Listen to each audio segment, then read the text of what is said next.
Hoy quiero hablar precisamente de que cada uno de nosotros tenemos un propósito y no debemos olvidar que ese propósito se tiene que encontrar. Podemos pasar la vida haciendo muchas cosas, trabajos, estudios, negocios, hacer muchas cosas. Podemos pasarnos la vida y desgastar nuestras vidas en lograr metas que nosotros mismos nos establecemos. La mayoría de las metas que las personas se hacen, no digo que todas, porque generalizar no sabemos realmente si todos lo hacen, pero yo considero que la gran mayoría de las personas experimentan en sus vidas un esfuerzo por lograr metas, y todos se hacen metas de diferentes tipos, pero hay metas que son fundamentales, como tener una casa, tener un trabajo, si desean casarse, si desean tener hijos, y se van haciendo metas que cuando uno las empieza a planear, o cuando uno empieza a formularse esas ideas, o esos planes, o esos propósitos, enfocamos todas nuestras fuerzas en ello, es decir, nos enfocamos a alcanzar esas metas, y trabajamos por ello, desgastamos nuestras vidas en ello, damos todo lo que tenemos y lo que podemos por lograrlo. En la gran mayoría de las veces que he hablado con personas, les pregunto, bueno, ¿y cuál es tu meta? Y la gran mayoría me dice, salir adelante. Y esa meta es muy ambigua, porque podemos salir adelante de la fila, o podemos salir adelante de todos los que vienen detrás de nosotros, y no es muy clara esa meta, pero esa es una idea que tenemos, salir adelante, y a veces ni siquiera sabemos qué es salir adelante. Y entonces nos hacemos metas por lograr tener una casa, y decimos, ya tenemos la casa, y ya cuando tienen la casa, pues ya se acabaron las metas porque ya no hay más que hacer. Y luego hay otros que dicen sacar adelante a los hijos, y bueno, ya los hijos crecen, adquieren estudios o no, pero se casan, hacen su propia familia, y después los papás se quedan, bueno, ¿y ahora qué hacemos? Si ya los hijos ya hicieron lo que tenían que hacer, pues ¿ahora qué hacemos? Y eso generalmente pasa porque no tenemos claro cuál es nuestra meta, cuál es el objetivo de lo que queremos lograr. Y sucede que no tenemos claro nuestras metas, o no tenemos claro nuestros objetivos, porque no tenemos claro nuestro propósito. Y a veces en elegir nuestro propósito, o en alcanzar nuestro propósito, tenemos que enfrentar diferentes circunstancias o diferentes situaciones que parece que estorban, o que deterioran, o que entorpecen nuestro propósito, o que logremos nuestro propósito. Una de las cosas más comunes son los pleitos, las discusiones, las separaciones. Y cuando hay separaciones pareciera que Dios nos abandonó, o cuando hay un pleito parece que Dios ya no está ahí, o cuando hay una gran discusión pareciera que nos salimos de la cobertura de Dios, y entonces estamos en territorios del diablo, y nos sentimos vulnerables ante ciertas circunstancias, ante ciertas discusiones o ciertos problemas que se originan. Y el mayor problema, o la mayor gravedad del asunto, es cuando es con la gente que amamos, porque nos podemos pelear con todo el mundo y no lo amamos, pero el asunto es cuando nos peleamos con la gente que amamos, y entonces hay diferencias de opinión, y hay diferencias de pensamiento, y pensamos diferente, y entonces las ideas tal parece que son problemas de actitudes y de comportamientos, y entonces ya el problema no son las ideas, ahora el problema son las personas, porque empezamos a mirar los defectos de los otros, empezamos a mirar las debilidades de los otros, o las diferencias que tenemos con los otros, incluso a veces hasta físicas, porque decimos, no, yo soy diferente, no, yo no me parezco. A mí me hacían mucha burla mis hermanas, porque mis 3 hermanas son lacias. Bueno, la más pequeña tiene un cabello un poco más quebradito, pero cuando era chica, cuando éramos niños, pues todas tenían el cabello bien lacio, y yo era el único chino. Entonces me decían mis hermanas, es que tú eres adoptado. Clásico entre los hermanos, ¿verdad? Es una de las bromitas que más nos gusta hacer. Y entonces era de, tú eres adoptado, y al principio pues sí me calaba, porque yo decía, y sí, porque además mi papá muy lacio, mi mamá muy lacia de cabello, y y todos más anchitos que yo era flaco, y entonces pues todas mis características físicas me hacían parecer que era adoptado, ¿no? Y yo veía a mi papá y me veía a mí y decía, ni nos parecemos, o sea, se me hace que sí no soy su hijo, ¿no? Y alguna vez se los llegué a preguntar a mi mamá y a mi papá y ellos nada más se reían porque cómo yo podía pensar eso, ¿no? De que yo era adoptado. Pero no por la gracia de que fuera malo ser adoptado, sino porque como yo podría pensar eso. Pero llega el momento en que sí te la crees, llega el momento en que sí aceptas que esa idea no está tan descabellada, y pues sí, yo pensaba que era eso. Y eso nos generaba pleitos. Cuando yo me la creía y estaba muy enojado con mis hermanas, pues sí me enojaba, y me enojaba mucho con ellas, y terminábamos peleándonos y discutiendo muy feo, y a veces hasta nos dejábamos de hablar, y nos aplicábamos la ley del hielo, porque pues eran pleitos entre la familia y duraba mucho tiempo. Hoy que hemos crecido, pues ya lo seguimos haciendo, pero ya entendemos que no es cierto. Pero a mí se me calmó la idea de que yo era adoptado cuando mi mamá me enseñó una foto de mi papá cuando hizo su servicio militar. Entonces andaba entre los 18 años y pues yo tenía ya 18 años, y me enseña mi mamá una foto de mi papá de cuando él era joven, y somos igualitos. Hagan de cuenta que las dos fotos de esa edad mía con la foto de mi papá de esa edad, pues éramos uno y otro. Sí había caracteres, por ejemplo el pelo, mi papá siempre fue lacio y yo era chino, pero de ahí en fuera, todas las demás características, los ojos de mi papá, las cejas de mi papá, las orejas de mi papá, o sea, todo. Y luego a los 23 empiezo a usar lentes, y yo conozco a mi papá toda la vida que lo conozco, siempre ha usado lentes, entonces la única imagen que tengo de mi papá es con lentes. Pero quiera uno o no, esos pleitos o esas discusiones te desenfocan de tu propósito. Y nosotros tenemos que entender que cada uno de nosotros en la vida tenemos un propósito. Y hay algo que me ha dado vueltas en mi cabeza durante mucho tiempo, en estos 2 días, 3 días, que me ha dado muchas vueltas en mi cabeza, y he estado pensando acerca de ello, porque de repente en los hijos surge una idea o un sentimiento o una sensación de que somos muy diferentes y nuestras diferencias generan conflictos. Eso es lo que pensamos. Decimos, nuestras diferencias generan conflictos. Y entonces, las diferencias no son para generar conflictos. Yo meditaba en esto este fin de semana y estos días, porque algo que yo me queda clarísimo al ver a mis hijos, a mis 3 hijos varones, al verlos, los 3 son bien diferentes.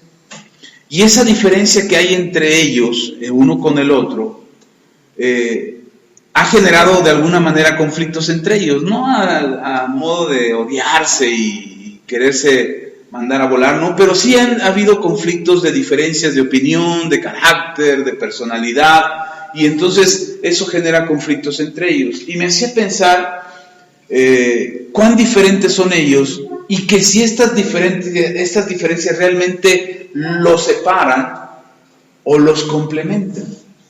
Y a la conclusión que yo llegué es que la diferencia entre ellos como hermanos, la diferencia entre ellos es una diferencia que es muy clara, que es muy notoria, pero que además sus diferencias los complementan. Porque lo que no puede hacer uno, lo puede hacer otro. Lo que no tiene uno, lo tiene el otro. La alegría de uno no la tiene el otro. Las bromas de uno no las tiene el otro. El sarcasmo de uno no lo tiene el otro. Y el mal genio de uno no lo tiene el otro. Y entonces esas diferencias no tienen esas diferencias para distanciarse, sino que tienen esas diferencias para complementarse. Pero lamentablemente no nos damos cuenta en la familia, porque estamos tan acostumbrados a convivir, y estamos tan acostumbrados incluso a tener fricciones, que ya hasta decimos, ya déjalo, ya sabes cómo es. No lo tomes en cuenta, olvídate, no le hagas caso. Y porque creemos que esa diferencia le hace a esa persona, a ese miembro de la familia, chocar con el resto. Y no sé si se han dado cuenta, pero en las familias de repente parece que uno es el que está contra todos. Y luego de repente cambia el rol, ahora es otro, porque este ya se contentó y tal pareciera que a alguien le pasaron la batuta, ahora tú eres el que tienes que estar en contra de los demás, y entonces todos se van contra uno, o es la comidilla de todos, o es al que todos critican, o es al que todos califican, o es al que todos regañan, porque pareciera que es el que es diferente, pareciera que está en contra de todos los demás. Pero no es así. El que es diferente no es porque está en contra, sino que el que es diferente está tratando de encontrar su propósito.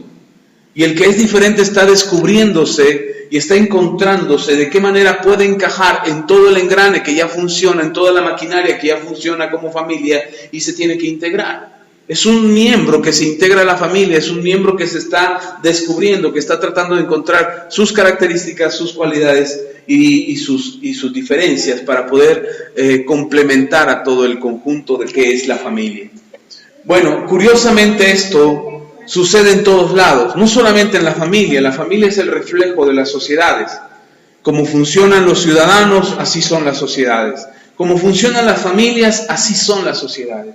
Y cuando la sociedad tiene conflictos en lo laboral, en lo social, y tenemos tantas diferencias, diciendo, no, es que todos son diferentes, todos tenemos que pensar igual, todos tenemos que defender los mismos derechos, todos, y tratamos de homogeneizar a una sociedad, encontramos o tendríamos que someter a una sociedad, tendríamos que someterla a una igualdad de pensamiento, que eso limitaría mucho las capacidades de la sociedad para crecer, y tendríamos que someterlo a un pensamiento, que tengan que ser de una idea, es decir, que todos piensen igual.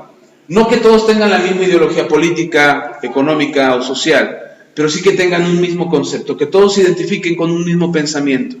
Y desde hace muchos años yo lo vengo diciendo, lo he dicho aquí, lo he dicho en mi trabajo, lo he dicho donde voy con algunos amigos, donde yo pueda expresar mis ideas. Y algo que yo he dicho es que algo que le hicieron a México es hacerle creer que México es un fracaso.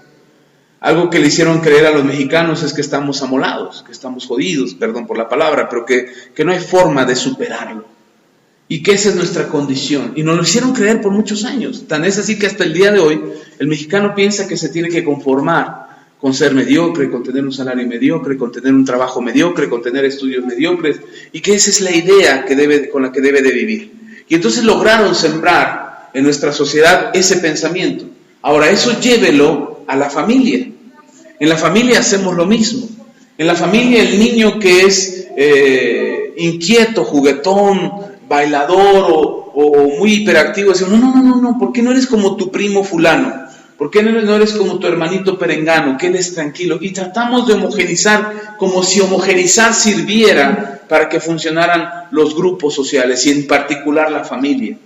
Ahora, eso mismo llévelo a la iglesia. Nosotros como iglesia, en muchas iglesias, no solamente la cristiana, la católica, la mormona, los testigos de Jehová, cualquier religión, tratan de que toda la iglesia sea de un pensamiento homogéneo para que pueda haber un control. Pero la iglesia no es así. El principio que Dios estableció a través de la iglesia, o que quiso formar en la iglesia, no es un principio de homogeneidad. Habla de tener un mismo espíritu, que es muy diferente a tener un mismo pensamiento. Y eso es importante. Podemos pensar diferente dentro de la iglesia, pero podemos ser de un mismo espíritu. Pastor, entonces, si yo pienso diferente a lo que usted piensa, ¿estoy mal o estoy bien? No estás mal, pero habría que revisar si lo que estás pensando es de acuerdo a lo que el mismo espíritu nos guía. Es decir, somos de diferente pensamiento, pero somos de un mismo espíritu. Entonces, si la idea que tenemos de diferente, o la forma de pensar diferente que tenemos dentro de la iglesia, nos lleva a tener diferente opinión, no significa que tendríamos que estar peleándonos. Significa que simplemente pensamos diferente. El diablo aprendió la lección que el Señor Jesús le dio a los escribas y los fariseos. El Señor Jesús le dice, cuando Jesús echa fuera un demonio de un muchacho que está endemoniado, los escribas y los fariseos empiezan a juzgar a Jesús y dicen de él, lo comentábamos aquí hace poquito, en la reunión del domingo, Dicen que Jesús echaba fuera demonios en el nombre de Belcebú, el príncipe de los demonios. Y entonces decían, Jesús echa fuera demonios por Satanás, Satanás lo respalda, por eso los demonios lo obedecen. Y Jesús les contesta, conociendo lo que ellos estaban pensando y maquinando y diciendo entre ellos, Jesús le contesta y les dice, Satanás no puede echar fuera a Satanás. Una casa no puede estar dividida contra sí misma. Un reino dividido contra sí mismo definitivamente cae y se destruye. Esa lección la aprendió Satanás. Y lo que hizo desde entonces, desde la iglesia primitiva, porque si ustedes revisan anteriormente en el pueblo de Israel, aunque tenían muchas diferencias y aunque tenían muchas opiniones distintas y vivían de maneras diferentes dentro del mismo pueblo de Israel, todos tenían una misma convicción, adorar al mismo Dios. Y practicaban el mismo ritual, y practicaban las mismas leyes, y practicaban los mismos principios, hacían lo mismo siempre. Entonces no podía destruir al pueblo de Israel por completo, porque al final ellos volvían a su raíz, volvían al mismo espíritu y volvían a levantarse. Hay muchas culturas en la historia de la humanidad que se han destruido, han dejado de existir. Y la nación de Israel es una de las culturas más antiguas sobre la tierra, además de otras que existen por ahí, pero es una de las culturas más antiguas sobre la tierra que aún perseveran, y aún bajo los intentos que hubo en toda la historia de la humanidad de destruir a los israelitas, nadie lo logró, porque tenían una misma raíz y hasta el día de hoy la tienen un mismo espíritu, tienen una misma convicción, y aunque piensen diferente, siempre vuelven a su raíz. En cambio, cuando aparece Jesús y les dice, una casa no puede estar dividida contra sí misma porque no va a prosperar, eso lo dice Jesús. Y entonces Satanás aprende que la mejor forma de destruir al nuevo pueblo de Dios, o sea, la iglesia de Cristo, la mejor forma de destruirlos era separándolos, dividiéndolos. Y hasta el día de hoy, los cristianos es el mayor número de denominaciones que hay en el mundo. Ni siquiera los hindúes, que son como 5,000 religiones distintas en la India.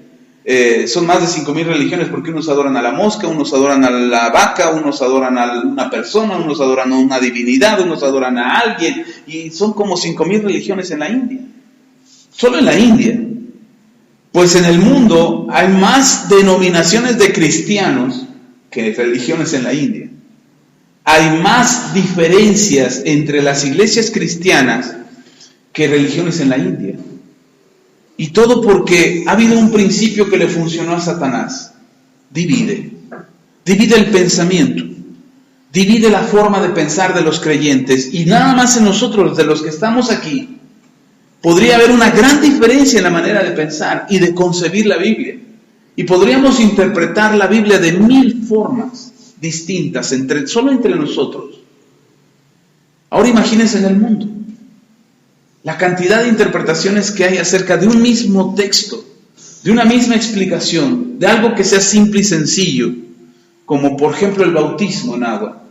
Algo tan sencillo como es sumergir a alguien en agua y salir del agua, eso es bautizar. Bautizar en agua es eso, sumergir en agua y salir. Bueno, pues a pesar de que es tan simple y tan sencillo y tiene una explicación clara acerca del bautismo y cuáles son los requisitos para ser bautizado y cuál debe ser el tiempo en que uno debe de ser bautizado y por qué debe uno de ser bautizado, aunque la Biblia lo explica claramente, hay una gran diferencia de doctrinas. Iglesias se han dividido solamente porque a uno no le gusta que bauticen en el nombre del Padre, del Hijo y del Espíritu Santo, y otro se enoja y dice, no, solamente en el nombre de Jesús, no, solamente en el nombre del Padre, no, ahora solamente en el nombre del Espíritu Santo. Y hay una gran cantidad de divisiones solo por ese principio. Ahora imagínense por todos los demás. ¿Cuántas divisiones no hay y cuántas separaciones no hay? Ahora, ¿qué es lo que nosotros tenemos que hacer como iglesia? Esto mismo que explico para la iglesia, tendríamos que llevarlo a la casa y tendríamos que llevarlo a nuestra sociedad. Este mismo principio de la división se contrarresta con una sola razón: comprensión. Nosotros podríamos comprender que hay un propósito en cada ser humano. Cada ser humano que nace tiene un propósito. En la misma casa, en la misma familia, aunque tengamos 5, 6, 10, 12 hijos de los mismos padres, todos los hijos serían diferentes entre ellos. Y cada uno, aunque reciban la misma educación, y aunque reciban los mismos valores, y aunque reciban los mismos regaños y los mismos azotes, y les pase lo mismo a todos, aún así cada uno pensaría diferente. Y tendría que tomar decisiones en su vida, incluso a veces diferentes. Porque a veces queremos que los hijos tomen las mismas decisiones. Así como el mayor, ahora el segundo, y el tercero, y el cuarto, y todos tengan las mismas decisiones. ¿Por qué? Porque se supone que son hijos del mismo padre. Yo me he encontrado con papás desesperados porque dicen, es que mi hijo fulano es re bueno, me obedece en todo, pero Perengano es, híjole, de lo peor, no obedece, se rebela, protesta, no hace caso, y etcétera, etcétera. Y uno puede decir, pero ¿por qué son tan diferentes si a los dos les enseñamos lo mismo? A los dos les dimos los mismos frijoles, a los dos les dimos las mismas tortillas. ¿Por qué son diferentes? Porque son personas diferentes y porque cada persona tiene un propósito. Entonces lo que tenemos que comprender es que cada persona tiene un propósito. Por eso muchas relaciones de pareja y muchos matrimonios fallan, porque trata uno de convencer al otro de que los dos deben de pensar igual y deben de tener los mismos pensamientos, cuando se supone que en el matrimonio son dos personas que se complementan entre sí, que hay diferencias entre ellos y que se pueden complementar. Ahora, si eso no lo entendemos, no vamos a poder establecer un principio de comunión, de relación y de impulsar a aquel que necesita ser impulsado para lograr su propósito.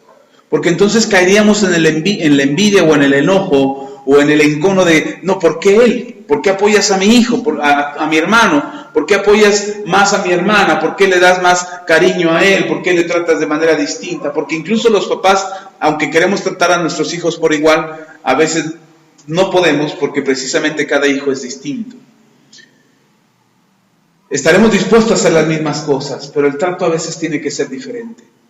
Tenemos que entender eso. En el libro de los Hechos, en el capítulo 15, encuentro un pasaje, Hechos capítulo 15, donde la Biblia nos enseña acerca de una de las separaciones más simbólicas o más representativas de lo que sucede en el ministerio o en la iglesia de Cristo. Es decir, uno de los momentos en que podemos identificar con mayor claridad lo que sucede dentro de la iglesia y que no deberíamos de sorprendernos por lo que vemos dentro de la iglesia. Por lo tanto, no deberíamos de sorprendernos por lo que pasa en casa o por lo que pasa en nuestra sociedad. No deberíamos de sorprendernos. Hoy hay muchas manifestaciones, levantamientos de voz, gritos, marchas, mítines, se cierran calles, se toman lugares y uno dice, bueno, ¿por qué? ¿Por qué pasa esto? Y hay gente que está conforme con lo que está pasando en el país, pero hay gente que está inconforme con lo que está pasando en el país. Y hay personas que se asustan, por ejemplo, los que están conformes con lo que está pasando, los que están a gusto con lo que está pasando en México, se asustan y dicen, pero ¿por qué se están quejando aquellos que se están quejando si las cosas están mejorando? Pero aquellos que se quejan dicen, ¿por qué estos que están contentos con lo que está pasando, por qué no se quejan si lo que está pasando en el país es terrible? Y entonces vemos y se habla de una polarización social, pero más claramente no lo hemos visto tan notorio en México, pero podemos verlo en Sudamérica, en muchos países de Sudamérica, donde las protestas sociales se han volcado a las calles y hay mucha gente en México que dice, ay, ojalá eso pase en México, que la gente salga así en multitudes para que el gobierno se dé cuenta. Pero la verdad es que incluso hay quienes anhelan que haya un movimiento armado en México para cambiar las cosas en el país. Yo soy de la idea que eso no ayuda a nada. Yo no estaría dispuesto a enviar a mis hijos a la guerra, a pelear con otros paisanos, con otros mexicanos, porque simplemente algunos no están de acuerdo con lo que está pasando. Pero esas son las luchas que hay en el mundo. Eso es lo que está pasando en el mundo. ¿Cómo podríamos nosotros contrarrestarlo? Entendiendo que hay una razón de que seamos tan diferentes. Y la razón es simple. Hay un propósito en cada uno de nosotros. Y este pasaje del libro de los Hechos explica un poquito esto que les estoy comentando. Vamos a leer desde el versículo 35. Dice, y Pablo y Bernabé continuaron en Antioquía, enseñando la palabra del Señor y anunciando el Evangelio con otros muchos.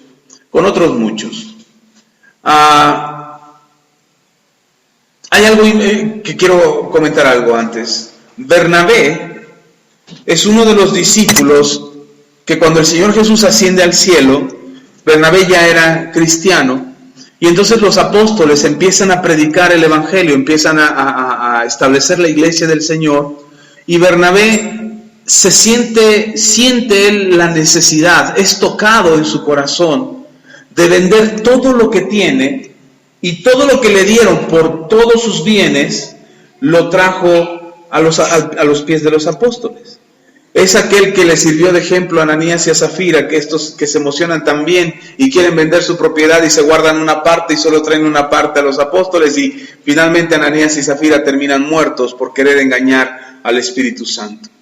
Y entonces Bernabé es este discípulo que había entregado sus bienes para el crecimiento de la iglesia del primer siglo. Y de repente Bernabé se vuelve un discípulo fiel, se convierte en ese discípulo que estaba constantemente junto con los hermanos. Curiosamente, Bernabé significa hijo de consolación.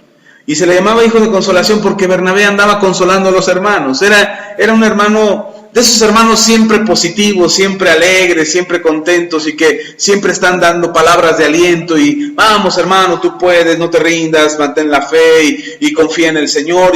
Y ahí estaba Bernabé dando esas palabras de aliento y esas palabras de ánimo. Y entonces Pablo se convierte a Cristo. Recordemos que Pablo perseguía a la iglesia, era un perseguidor de la iglesia. Y cuando Pablo se convierte a Cristo y empieza a seguir a Jesús, ninguno de los cristianos en aquel entonces quería vérselas con Pablo. No creían que Pablo se hubiera convertido de verdad. Ellos pensaban y decían, ¿qué tal que si nos está engañando? Y lo único que quiere es saber dónde estamos escondidos los cristianos, porque ya había una persecución de cristianos. Y si nada más está haciéndose el disimulado para descubrirnos, para aterrorizarnos, para espiar nuestros planes y después atrapar a los cristianos y destruir. A lo mejor quiere llegar a los apóstoles o a lo mejor quiere llegar a los líderes. Y entonces no se le acercaban a Pablo. Y Pablo ya estaba convertido. Así es que Pablo andaba ahí entre los hermanos, pero no era bien visto entre los hermanos. Sí lo toleraban, pero pues no era así como que, ay, bienvenido hermano, pásale a la casa o qué bueno que está en la iglesia. No, de hecho había un rechazo hacia Pablo. Y Bernabé es el que se acerca a Pablo y lo acoge, lo recibe y anda con él. Bernabé cree con todo el corazón que ese hombre malvado que asesinaba cristianos ahora era un verdadero cristiano. Bernabé puso su confianza en Pablo. Y empieza a confiar en Pablo y empiezan a caminar juntos en el ministerio, evangelizando, predicando, llevando la palabra. Y Bernabé acompañaba a Pablo en su ministerio, más bien se acompañaban entre ellos. Y ustedes pueden leer en el libro de los Hechos que dice, Bernabé y Pablo visitaron tal lugar, Bernabé y Pablo llegaron a tal lugar. Pero llega el momento en que deja de ser Bernabé y Pablo y se empieza a convertir en Pablo y Bernabé. Es decir, el más importante ahora era Pablo, ya no Bernabé. Entonces Pablo empieza a figurar más que Bernabé, Pablo empieza a aparecer más que Bernabé, y tal pareciera que Bernabé se enoja. Uno pudiera pensar, bueno, ¿cómo puede ser posible si él era el de mayor prestigio, el más apreciado, el más afamado entre los cristianos? Ahora resulta que el otro es el bueno, o es el que tiene más fama. Pero a Bernabé eso no le molesta, porque Bernabé sabe que él tiene un propósito, y que Pablo también tiene un propósito. Sin embargo, empieza a haber diferencias entre ellos en su manera de pensar. Y viene el momento de la separación. Y dice la Biblia, en Hechos capítulo 15, ahora el versículo 36, dice, después de algunos días, Pablo dijo a Bernabé, volvamos a visitar a los hermanos en todas las ciudades que hemos anunciado la palabra del Señor, para ver cómo están. Y Bernabé quería que llevasen consigo a Juan, el que tenía por sobrenombre Marcos. Pero a Pablo no le parecía bien llevar consigo al que se había apartado de ellos en Panfilia y no había ido con ellos a la obra. Y hubo tal desacuerdo, fíjenselo como dice el versículo 39, Dice, y hubo tal desacuerdo entre ellos que se separaron el uno del otro. Bernabé, tomando a Marcos, navegó a Chipre, y Pablo, escogiendo a Silas, salió encomendado por los hermanos a la gracia del Señor, y pasó por Siria y Cilicia, y confirmando a las iglesias. Pablo y Bernabé habían hecho un recorrido hasta este punto, formando y fundando iglesias.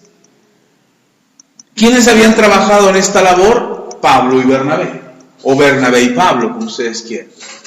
Y entonces estuvieron estableciendo iglesias, predicando el evangelio, ganando a otros para Cristo, enseñándoles la palabra del Señor. Y de repente Pablo dice, bueno, ya hicimos un gran recorrido, pero no podemos seguir más adelante solamente por ganar más. Tenemos que regresar con los hermanos. Es una buena estrategia de Pablo. Regresemos con los hermanos para que reafirmemos su fe. Es decir, revisemos cómo están, les volvamos a orientar, les volvamos a dar palabras de ánimo, corrijamos lo que están haciendo mal y volvamos a esas iglesias que ya fundamos.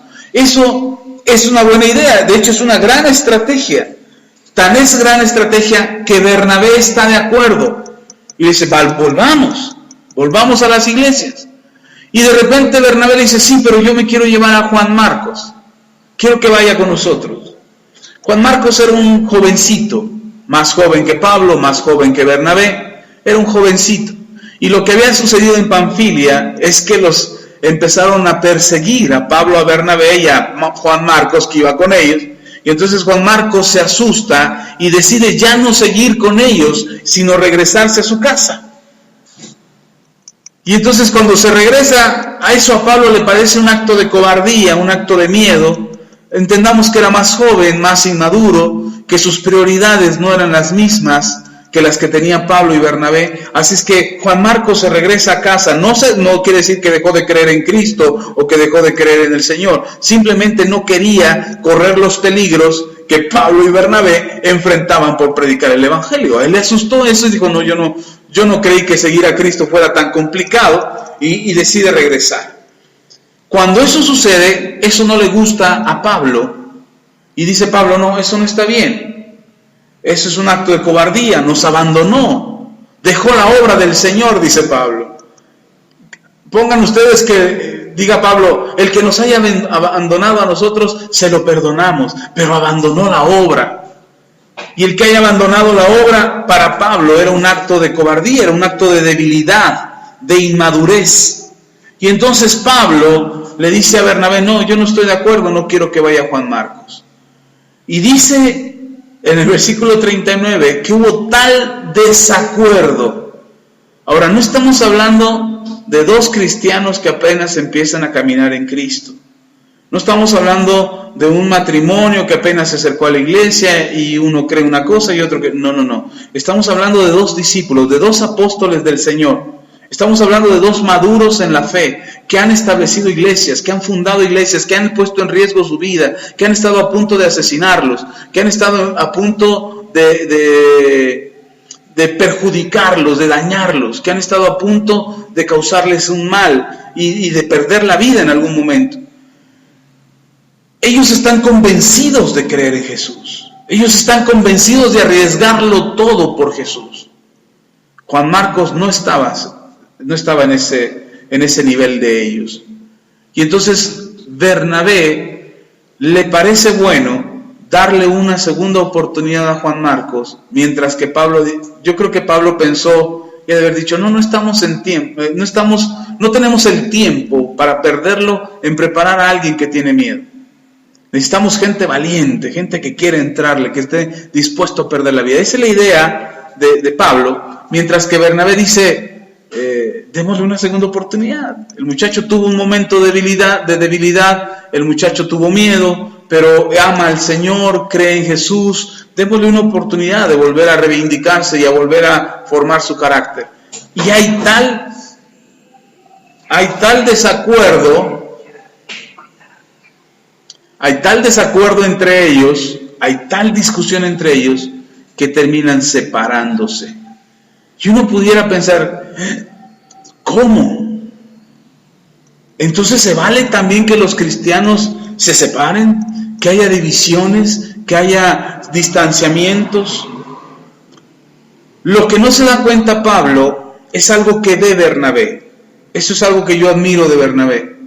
Bernabé sabe distinguir el propósito de una persona. Pablo no. Hasta este punto. Después sí.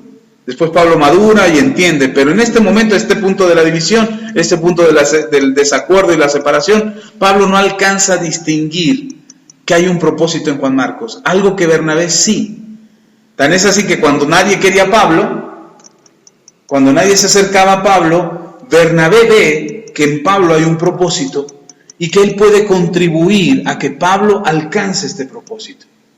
Y lo ayuda. Y Pablo alcanza su propósito. Ahora Bernabé ve la posibilidad de ayudar a Juan Marcos para que logre su propósito, pero Pablo dice, no estamos para perder el tiempo en eso. Entonces tienen tal discusión, no me quiero imaginar, yo es una de las cosas que le voy a preguntar al Señor cuando llegue al cielo. Dice, Señor, préstame el video de cuando Pablo y Bernabé discutieron. Quiero ver cómo estuvo el agarrón que se dieron, qué cosas se dijeron, porque dice que hubo tal desacuerdo. ¿Alguna vez han presentado un tal desacuerdo que les lleve a un tal enojo? Ese desacuerdo, ¿qué pasa cuando estamos en desacuerdo? No empezamos a decir cosas que no queremos decir. No empezamos a hablar de cosas que no queremos hablar. Y empezamos a sacar nuestros trapitos al sol y la historia del pasado. Y es que tú acuérdate y cuando yo me quiero imaginar cómo fue la discusión de Bernabé y de Pablo acerca de Juan Marcos. Y lo curioso es que Juan Marcos ni siquiera estaba ahí. Juan Marcos ni siquiera estaba enterado de la discusión que estaba sucediendo en su nombre. Sin embargo, Bernabé se regresa por Juan Marcos y Pablo continúa ahora con otro discípulo, con otro hermano llamado Silas, y con ellos caminan. El resto de los viajes de Pablo es con Silas. Y eso pasa, o eso sucede, y pudiéramos pensar que esta discusión terminó con el ministerio de Pablo o terminó con el ministerio de Bernabé, o que Dios se enojó con ellos y los castigó. Esto es lo que quiero que se lleve en su corazón esta noche. Las discusiones que tenemos por las diferencias, los desacuerdos, un desacuerdo no es por una diferencia física, es por una diferencia de pensamiento. Eso es un desacuerdo. No es porque eres el adoptado de la familia que discutes, sino porque piensas diferente. Y entonces cuando hay un desacuerdo es una diferencia de pensamiento. Y yo no encuentro en la Biblia que Dios se haya enojado con Bernabé o se haya enojado con Pablo y Dios haya retirado el respaldo que tenía Bernabé o el respaldo que tenía Pablo. No lo hay. No hay tal cosa. Esta diferencia de pensamiento que encuentro entre Pablo y Bernabé que les llevó a la separación, para mí me hace darme cuenta que Dios permite que pensemos diferente. Dios permite que tengamos ideas distintas, que concibamos las cosas de manera distinta. El hombre en el matrimonio puede pensar que gastar 300, 400, 500, 1000 pesos en una comida no es problema. Vamos, gastemos, total, ya mañana Dios dirá, y vamos y te lo gastas todo. Y luego de repente al otro día, sí, bueno, ¿y hoy qué vamos a comer? Ay, no sé, no lo comimos todo ayer. Y la mujer dice, te lo dije, no te lo debiste de haber gastado todo, ¿por qué te lo gastaste? O viceversa, a lo mejor es al revés, ¿no? Pero esa diferencia no significa que Dios se moleste y dice, ándale, ahora por despilfarrador o por gastalón te voy a castigar y te voy a mandar al peor de los devoradores y se va a comer tus finanzas. No, Dios, es lo que les he venido enseñando estos domingos. Necesitamos conocer a Dios. Necesitamos conocer que Dios es un Dios de misericordia y que Dios entiende que la manera de pensar de Bernabé y la manera de pensar de Pablo son completamente distintas y que están en un desacuerdo porque piensan diferente, no porque tienen un espíritu diferente, sino porque piensan diferente. Sin embargo, tienen el mismo espíritu, tanto Pablo como Bernabé tienen el mismo espíritu porque los dos siguen trabajando para una misma causa, ganar almas para Cristo. El espíritu que les mueve es el mismo. Hay que luchar por algo grande, algo más grande que nuestra forma de pensar, que era ganar a otros, que era establecer a otros. Bernabé regresa con Juan Marcos, edifica a Juan Marcos, lo prepara, lo entrena, y Juan Marcos se convierte en un gran predicador de la palabra de Dios. Se vuelve en un discípulo aguerrido, se vuelve en un discípulo convencido de la fe. Tan es así que cuando más adelante, le cuento,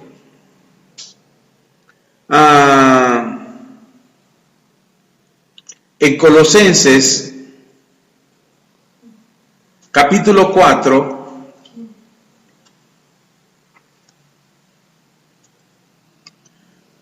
y una de las discusiones, una de las causas, de esto no se lo mencioné, pero una de las causas por la que Bernabé quería que Juan Marcos los acompañara, es porque Juan Marcos era sobrino de Bernabé.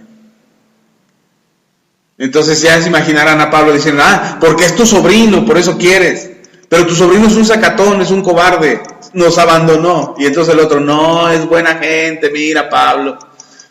Y dice en Colosenses capítulo 4, versículo 10, dice, es la carta de Pablo, dice Pablo, Aristarco, mi compañero de prisiones, os saluda. Dice, y Marcos, el sobrino de Bernabé. Dice, gracias. Dice, y Marcos, el sobrino de Bernabé, acerca del cual, está hablando Pablo, acerca del cual habéis recibido mandamientos. Si fuere a vosotros, recibidle. ¿Qué dijo Pablo antes? No, que ni venga. No, ni le hables. No le mandes WhatsApp. Ahí déjalo, que ni se entera. Bórralo de tu Facebook. ¿Y ahora qué dice Pablo? Recíbanle. Reciban a Juan Marcos. En Filemón, en el versículo 24, dice Marcos, otra vez, Marcos, Aristarco, Demas y Lucas, mis colaboradores. ¿Mis qué? Colaboradores. ¿Qué estaba haciendo ahora Marcos? Colaborando con Pablo. Segunda de Timoteo, capítulo 4, versículo 11. Es la carta que Pablo le escribe a su hijo amado, Timoteo. No era hijo en la sangre, era un hijo espiritual, pero le escribe una carta a Timoteo, la segunda, y le dice, solo Lucas está conmigo. Toma a Marcos y tráele contigo, porque me es útil para el ministerio. ¿A quién le dice que le trajera? No, que no lo quería. Y entiendo dos cosas. Una, podemos pensar diferente, porque el momento, las circunstancias o lo que estamos viviendo nos lleva a pensar de cierta manera.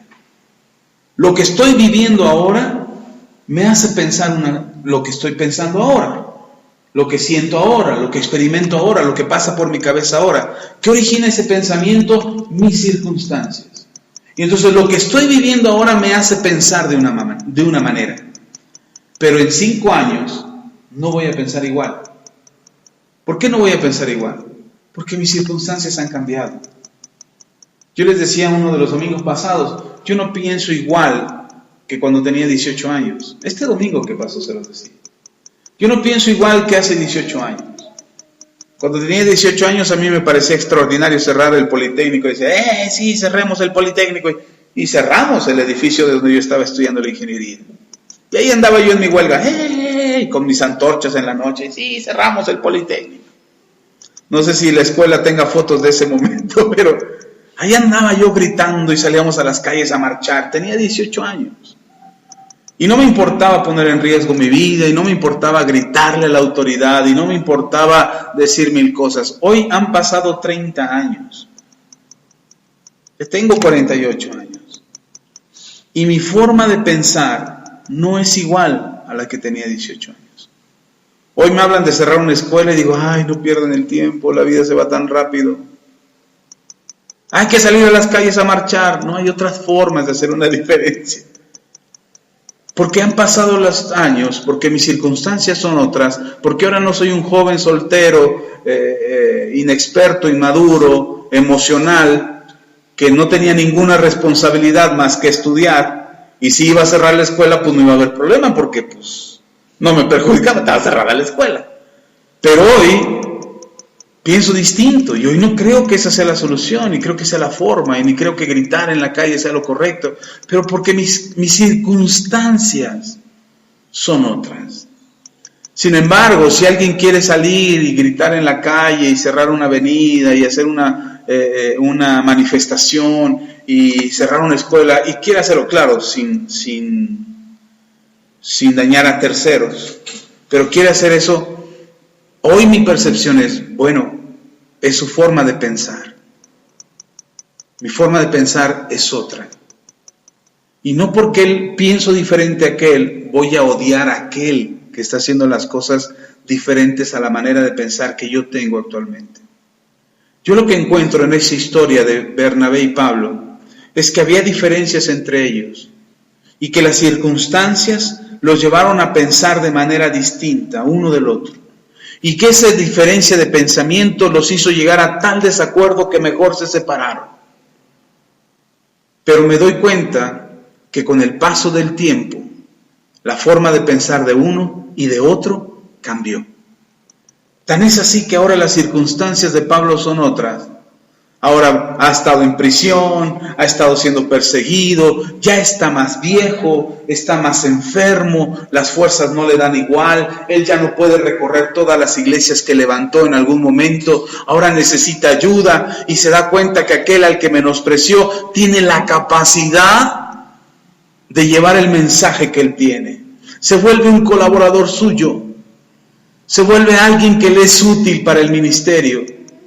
Y tan es así que Juan Marcos alcanzó su propósito, que el Evangelio de Marcos que nosotros tenemos en la Biblia es de él, es de Juan Marcos. Juan Marcos lo escribió. Juan Marcos no fue discípulo de Jesús. Juan Marcos fue discípulo de primero de Bernabé, después de Pedro, del apóstol Pedro, y al final de sus días fue discípulo de Pablo. Y de todo lo que aprendió de ellos, escribió el Evangelio que hoy conocemos como el Evangelio de Marcos. Las circunstancias nos pueden llevar a pensar diferente, incluso a enojarnos al grado de querer mandarnos a volar. Ya les he platicado que alguna vez mi esposa y yo estuvimos a punto de separarnos. Y era porque nuestras circunstancias en ese momento nos hacían pensar tan diferente y llegamos a tal desacuerdo que estuvimos a punto de separarnos. Hoy, por más que nos enojemos y por más que nos digamos y por más que nos enfademos el uno con el otro y por más que estemos en desacuerdo el uno con el otro, en ningún momento pasa por nuestra cabeza el deseo de separarnos. Y uno puede decir, he conocido matrimonios que nos dicen, ay, es que ustedes son un matrimonio perfecto. No, no somos un matrimonio perfecto. Somos un matrimonio complicado. Tenemos muchas diferencias en nuestra forma de pensar. Pero ya esas diferencias ya no nos hacen separarnos. Porque no queremos hacerlo. Podemos pensar diferente y se vale pensar diferente.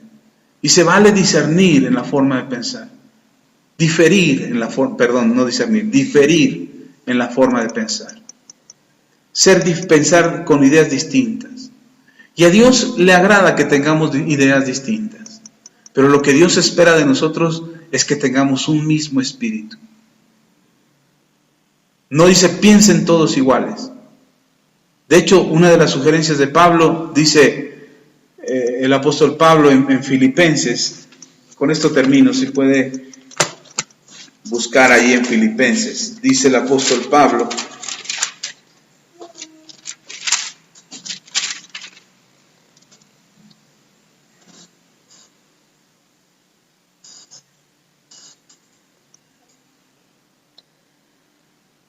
Filipenses capítulo 4, versículo 8, dice, por lo demás, hermanos,